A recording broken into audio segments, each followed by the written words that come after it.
So this is a movie about a man who acts like another man's dog, and it is, I mean, pretty much the worst part about it is that I paid $5 for this schlock, and it's pretty much all pure shock value. Uh, there is definitely like an air of discomfort in the beginning of the movie, but it pretty much dissipates halfway through with this reveal that happens. So it pretty much throws out any advantage it had completely out the window. Um, it uh, makes sense as a movie, but it ended up being kind of boring. I mean, overall, this is pretty much just a barbaric atrocity, like a straight up crime to all of humanity. So, pretty much, uh, there's this guy, and he's making an elegant dinner, and he makes it and it looks pretty good. Then he feeds it to his dog, which is actually just a man in a dog costume, and that he's eating it and he's swiping through Tinder.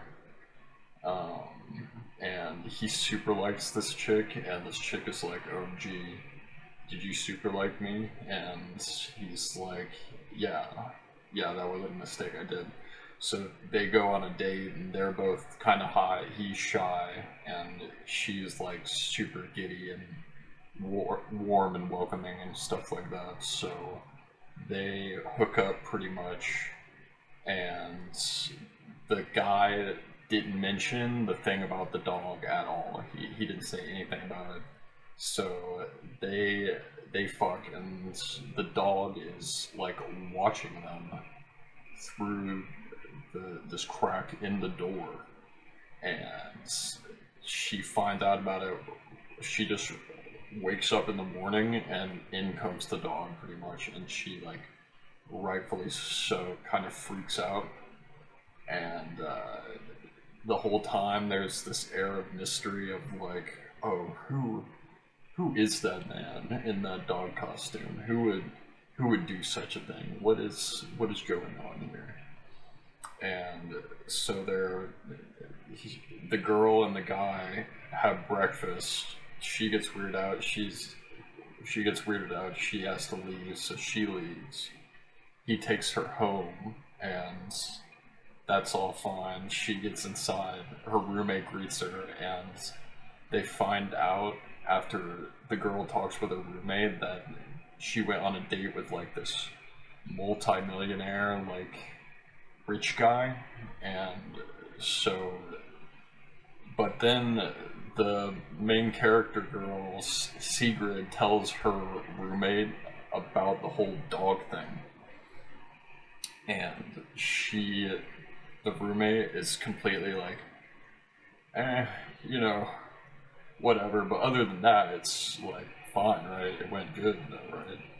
And she's completely just like brushing over that, and just, I think that was one of the messages of the movie, actually. It was like trying to say that like normalizing weird behavior and acting like they're not red flags when they actually are is like becoming, it's a European movie, and I've seen videos of that dog thing like happening in real life. It is kind of weird, but I'm not here to talk about that. But that is pretty, I think, one of the messages with this. But anyway, the roommate pretty much dismisses it. She's like, whatever. When are you going on a date with him again? Because I mean, he's got the bag. She wants her girl to get the bag, basically. And so she basically convinces her that it's fine, and they go on another date and they talk about it, and Frank gets like all up on her and like sniffs her and stuff, and the boyfriend gets mad. He's like, "No, get down!" And it's a really weird scene. But like constantly throughout the movie, there are these scenes that really like make it seem like it's really not that big of a deal. Like if this guy wants to be a dog, he can be a dog, I guess, because there are just like wholesome moments where he's just like enthusiastically acting like a dog, and like exactly like one pretty much all day, and that's all he's doing. But that's kind of one of the unsettling things about it, is that at times you get thrown off guard because it seems like fine, like it seems like whatever, when it's really not. So yeah, so after that, he asks her if she wants to go to like a cabin in the woods with him, which like ladies day one, or ladies never ever go to a random guy's cabin in the middle of the woods. Just saying, this happens way too much in horror movies. I don't know if it really happens in real life, but just like never do that. Pretty much probably get to know the guy for like a year or something before you do that shit, because that shit is so stupid. And like she tells her roommate about it, and only now the roommate is like, that's a little iffy or whatever, but she still doesn't completely shoot it down for whatever reason.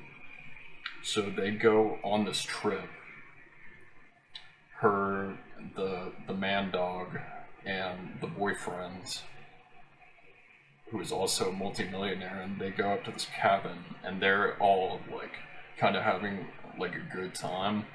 And then out of nowhere,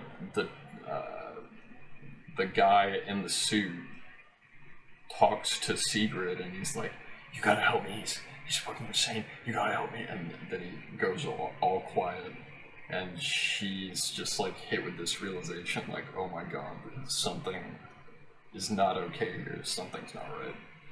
So she pretty much knows now that was the moment where all the mystery was gone, by the way. It was like so unsettling for the longest time.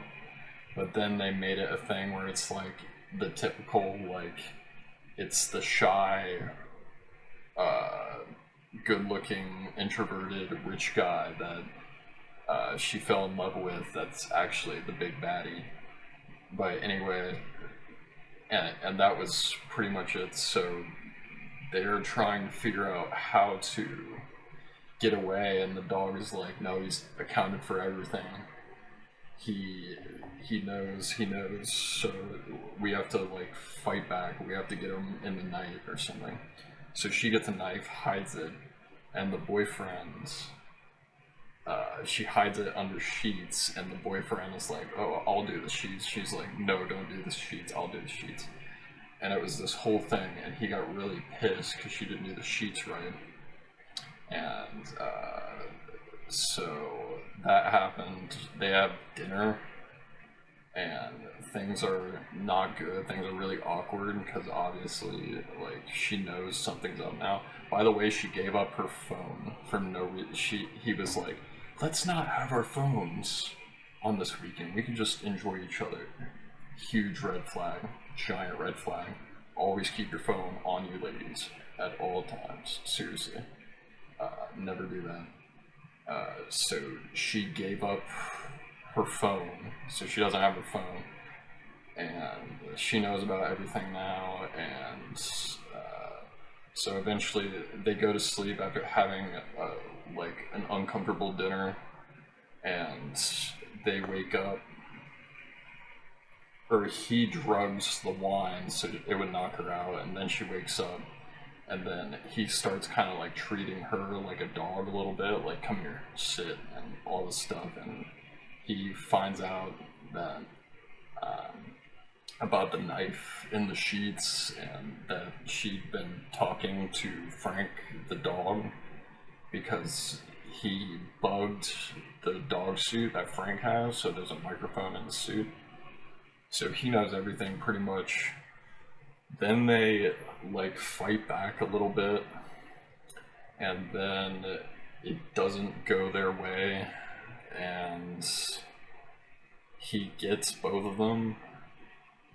He knocks both of them out, and then it cuts to like, it seems like it's the next day, but he's got Frank back in the cage, and he's got the girl in another dog suit out in the shed or something, and she's chained up, but she's like enthusiastically acting like a dog. It like suggests that like there was like a time lapse, and so he feeds her. She's like his new dog, and then it goes back inside, and he's making like a new like dog bowl, like for like a meal. Like he just fed 2 of the dogs, and he's making another one, except he's doing it with baby food. So he puts that on the ground, and then a baby dressed like a little puppy comes out of nowhere and like eats it. So it's like open interpretation, I guess, of who that baby was. It's either Sigrid's and Christian's baby, or Sigrid and Frank's baby, the dog, or I'm hoping this is like the least horrible outcome, and I'm hoping that that was just kind of like a flashback to Christian as a kid, because his parents died, and they never really go into that again, so I'm hoping it might have been him, but I'm thinking it also just might have been like Sigrid's child, but that doesn't really make any sense, because I feel like her roommate or like her mom would have just like followed up and got her out of there at some point, but I mean, maybe not. So yeah, that was it. That was the end of the movie. They ended it on the baby, and that was the whole movie. It was awful. It was awful to sit through. If I had to compliment it, it was, I mean, honestly, it was genuinely disturbing until the mystery was gone, and then towards the end it got really disturbing again. So I mean, it took a simple concept and really made it pretty disturbing.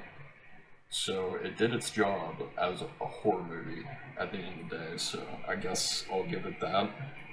And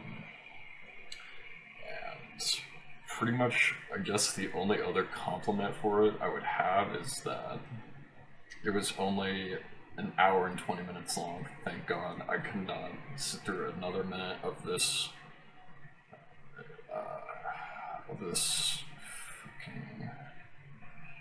this travesty. It was an experience, but I think that's it. Yeah, pretty much. If you guys have anything you want me to watch, I will literally watch anything. I will get my scuba gear and I will dive into that deep sea trench, and I will just report my findings and tell you guys what I see. Yeah, that's pretty much it.